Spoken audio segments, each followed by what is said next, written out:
जी नमस्कार, स्वागत है विताना एजुकेशन के ऑनलाइन क्लासेस में। हम लोग धार्मिक आंदोलन के अंतर्गत भक्ति आंदोलन और सूफी आंदोलन को समझ रहे थे। धार्मिक आंदोलन में मध्यकालीन भारत में हिंदू धर्म की कुरीतियों को सुधार कराने के लिए भक्ति आंदोलन का प्रारंभ किया गया। वहीं मुस्लिम धर्म के जो कुरीतियाँ थी उसके अंदर जो कुछ कमियां थी उसे सुधार कराने के लिए सूफी आंदोलन का प्रारंभ किया गया। तो सूफी आंदोलन में कई संप्रदाय आए, वही संप्रदाय को आज समझने का प्रयास करेंगे। विशेष रूप से जो सूफी संत आते हैं वह सबसे पहले सूफी संत आते हैं, आप देखेंगे कि अरब प्रांत से आते हैं। और वही पहला सूफी संत आने वाला जो है वह सिख इस्माइल जो है भारत में आते हैं। इसके बाद जो है धीरे धीरे यहाँ पर सूफियों का अलग अलग संप्रदाय बढ़ जाता है और उन्हीं को आज समझने का प्रयास करेंगे।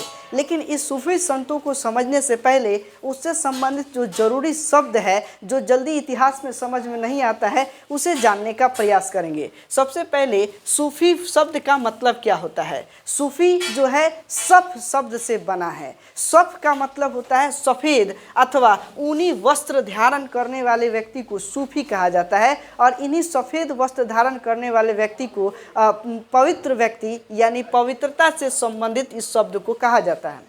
इसमें एक शब्द आता है सूफी संतों द्वारा, जो संप्रदाय जो मठ होता था उस मठ को खानकाह कहा जाता है। अब यहाँ पर कई जगह इतिहास जब आप पढ़िएगा तो खानकाह वर्ड आता है। खानकाह का मतलब होता है सूफियों का निवास स्थल। जैसे हिंदू धर्म के जो संतों का निवास स्थल को मठ या आश्रम कहते हैं, वैसे ही इस्लाम धर्म के जो संत होते हैं उनके जो निवास स्थल होता है उस निवास स्थल को क्या कहेंगे, खानकाह कहेंगे। ये आपको आगे जब पढ़ाएंगे तो उसमें ये वर्ड आएगा, तो इसको निश्चित ध्यान में रखेंगे। इसी तरीके से इसके बाद आता है समा। एक शब्द है समा। क्या होता है कि इसमें संगीत और संगोष्ठी यानी सूफी समारोह का आयोजन करना। सूफी संत एक जगह बैठकर और संध्या अवस्था में या दिन के भी अवस्था में कव्वाली के माध्यम से ईश्वर को प्रसन्न करना। एक ईश्वरवाद जो होता है यानी अल्लाह को प्रसन्न करने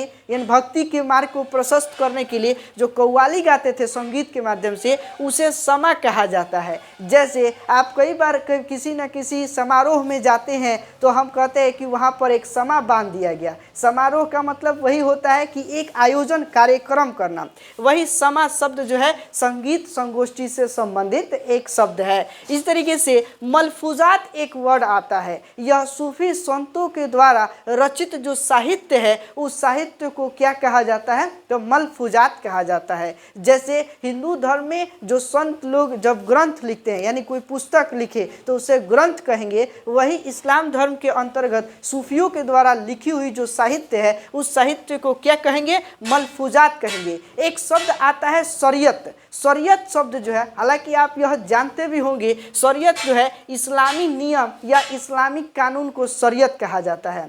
इस्लामिक जो कानून है उसे क्या कहेंगे, शरीयत कहेंगे। यह शब्द हमारे इसके अध्ययन में आएगा ही आएगा। इसी में हम देखेंगे कि सूफी आंदोलन का जो उद्भव होता है विशेष रूप से ईरान क्षेत्र से होता है। ईरान के अथवा फारस क्षेत्र से सूफियों का यानी इस्लाम धर्म के सुधार हेतु उसके अंदर की कुछ कमियों को दूर करने के लिए संतों के द्वारा जो प्रचार प्रसार का अभियान जो छिड़ा वह ईरान क्षेत्र से छिड़ा। इसी में सूफियों के वर्ग बट गए। सूफी दो वर्गों में बटे हुए थे, यानी एक थे बासरा और दूसरा बेसरा। अब प्रश्न यहाँ से भी आता है कि सूफी संत कितने वर्गों में बटे थे, तो दो वर्गों में बटे थे। एक थे बासरा और दूसरे थे बेसरा। तो बासरा जो शरीयत में विश्वास करेंगे वो बासरा, मतलब शरीयत बा उसको कहते हैं शरीयत में विश्वास करना बासरा। और बेसरा शरीयत नहीं मानते हैं तो उसको कहेंगे बेसरा। जो शरीयत को नहीं मानेंगे, इस्लामिक कानून को नहीं मानेंगे, उन्हें क्या कहा गया, तो बेसरा कहा गया। यानी उसे कह सकते हैं कि ऐसे सूफी संत जो इस्लामिक कानून के इतर अलग हटकर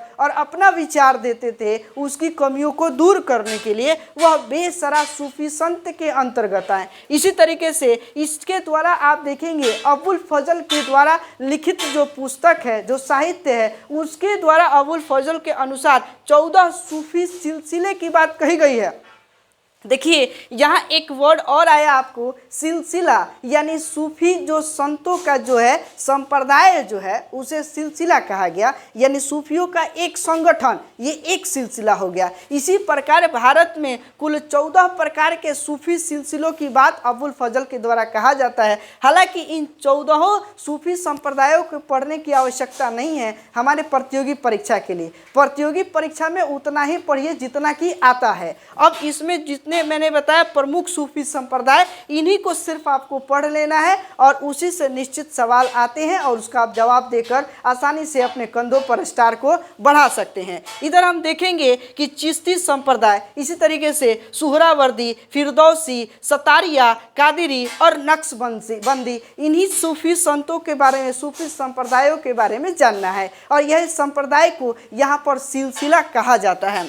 इसके बाद हम देखेंगे कि भारत में जो सूफियों का आगमन होता है सबसे पहले गजनवी के समय में होता है। तो गजनवी के समय में हमने देखा था कि गजनवी के समय में सूफियों का सबसे पहला आगमन होता है, जिसमें भारत आने में पहले संत जो थे वह शेख इस्माइल थे, जो लाहौर के समय लाहौर में आए थे। अब क्वेश्चन आ जाता है कि भारत में सबसे पहला सूफी संत कौन आए थे? तो इस्माइल करते हुए कौन आए? तो शेख इस्माइल आए, जो पहले कहाँ थे? लाहौर में। किसके समय में? तो गजनवी के समय में आए। अब इसी तरीके से इसके बाद जो आया, यहाँ एक संप्रदाय बना चिश्ती संप्रदाय। तो चिश्ती संप्रदाय जो है इसके संस्थापक ख्वाजा मुइनुद्दीन चिश्ती। अब इन्हीं का विशेष नाम जो है ख्वाजा अबू अब्दाल चिश्ती, ख्वाजा अबू अब्दाल चिश्ती के द्वारा यह चिश्ती संप्रदाय की शुरुआत हुई और भारत में ख्वाजा मुइनुद्दीन चिश्ती ने इनका नेतृत्व किया। यह ख्वाजा मुइनुद्दीन चिश्ती जो है मोहम्मद गोरी के समय भारत में आया था 1192 में। अब हम आपसे उम्मीद लगाते हैं कि हमारे कमेंट सेक्शन में 1192 में एक युद्ध हुआ था, उस युद्ध की चर्चा आप जरूर कीजिएगा। इसके बाद हम आगे बढ़ते हैं इनका खानका। देखिए मैंने एक वर्ड दिया खानका, और इसके बारे में यहाँ मैंने बताया भी कि खानकाह का मतलब क्या होता है? सूफियों का निवास स्थल यानी आश्रम यानी मठ। और यही इनका खानकाह जो है अजमेर में था और इनका दरगाह भी अजमेर में स्थित है। यानी कि जब ख्वाजा मुइनुद्दीन चिश्ती की जो उनका अंतिम समय हुआ वह कहाँ? तो अजमेर में, और उनकी दरगाह भी अजमेर में है, जिसे ख्वाजा मुइनुद्दीन चिश्ती का दरगाह भी कहा जाता है। अब इनके दो शिष्य में एक शेख हमीमुद्दीन नागौरी। शेख हमीमुद्दीन नागौरी से तो प्रश्न नहीं आता है, लेकिन कुतुबुद्दीन बख्तियार काकी से प्रश्न जरूर आता है। यह कुतुबुद्दीन बख्तियार काकी यह शेख मोइनुद्दीन चिश्ती के जो है शिष्य थे और इन्हीं के नाम पर, बख्तियार काकी के नाम पर ही कुतुब मीनार का निर्माण कराया गया कुतुबुद्दीन ऐबक के द्वारा। जबकि यहाँ मैंने बताएंगे कि कुतुबुद्दीन बख्तियार काकी जो है यह इल्तुतमिश के समय भारत आया था।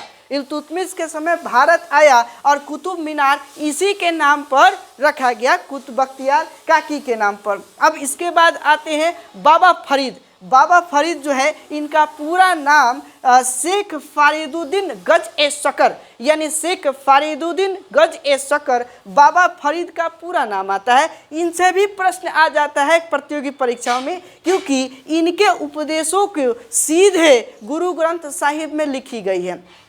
अब यहाँ पर गुरु ग्रंथ साहिब में शामिल किया गया इनके उपदेशों को बाबा फरीद के। प्रश्न आता है कि किस सूफी संप्रदाय का, किस सूफी संत के उपदेशों को सीधे गुरु ग्रंथ साहिब में लिखी गई है? तो बाबा फरीद के जो उपदेश थे उनके सीधे जो है उनके उपदेशों को गुरु ग्रंथ साहिब में लिखी गई है। यहाँ एक और पॉइंट आता है कि बाबा फरीद जो है बलबन की पुत्री से विवाह किए थे, अतः बलबन के दामाद थे। ठीक है, तो यहाँ बलबन की पुत्री से विवाह किसने किया? बाबा फरीद ने, और यह बलबन के दामाद भी थे। बलबन की चर्चा हमने इससे पहले गुलाम वंश पढ़ाया था, तो उसमें आपको बताया भी था। इसके बाद आते हैं शेख निजामुद्दीन औलिया। यह शेख निजामुद्दीन औलिया बाबा फरीद के शिष्य थे और शेख निजामुद्दीन औलिया बाबा फरीद के शिष्य थे। इन्होंने चिश्ती सिलसिले के सबसे लोकप्रिय संतों में से एक थे शेख निजामुद्दीन औलिया। क्यों लोकप्रिय थे? क्योंकि इनके कुछ बातें हम आगे समझते हैं। इन्होंने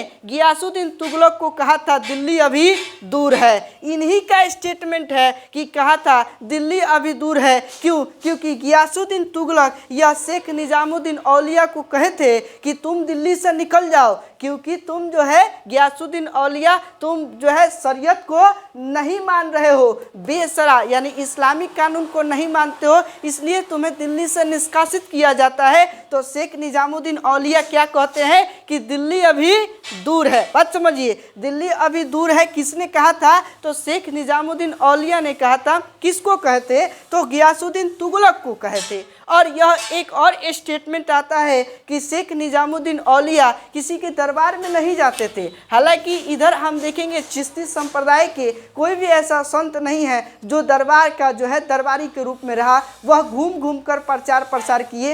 इन लोगों ने कभी धन का अर्जन नहीं किया, जबकि धन को बांटे, मानवता को जो है बढ़ावा दिया। और यह दरबार के किसी पद पर नहीं। इसी में यहाँ पर जो है निजामुद्दीन औलिया जो है जब इनको अलाउद्दीन और जलालुद्दीन अपने से मिलने का जो है विचार रखा तो इनसे मिलने से मना कर दिया। और यह भी स्टेटमेंट आता है कि जब कहा गया कि निजामुद्दीन औलिया ने कहा कि यदि किसी कमरे में 2 दरवाजे हो तो अगर एक दरवाजे से दिल्ली सल्तनत का कोई शासक आता है तो हम किसी दूसरे दरवाजे से बाहर निकल जाएंगे, उससे मिलना हम उचित नहीं समझते हैं। ये इन्हीं का स्टेटमेंट है निजामुद्दीन औलिया का। इसके बाद आप बात करेंगे शेख नसरुद्दीन चिराग देहलवी का। शेख नसरुद्दीन चिराग देहलवी औलिया का निजामुद्दीन औलिया के द्वारा घोषित क्या थे? उत्तराधिकारी थे। और इनका खानका दिल्ली में स्थित है, जो मोहम्मद बिन तुगलक और फिरोज शाह तुगलक के समकालिक थे।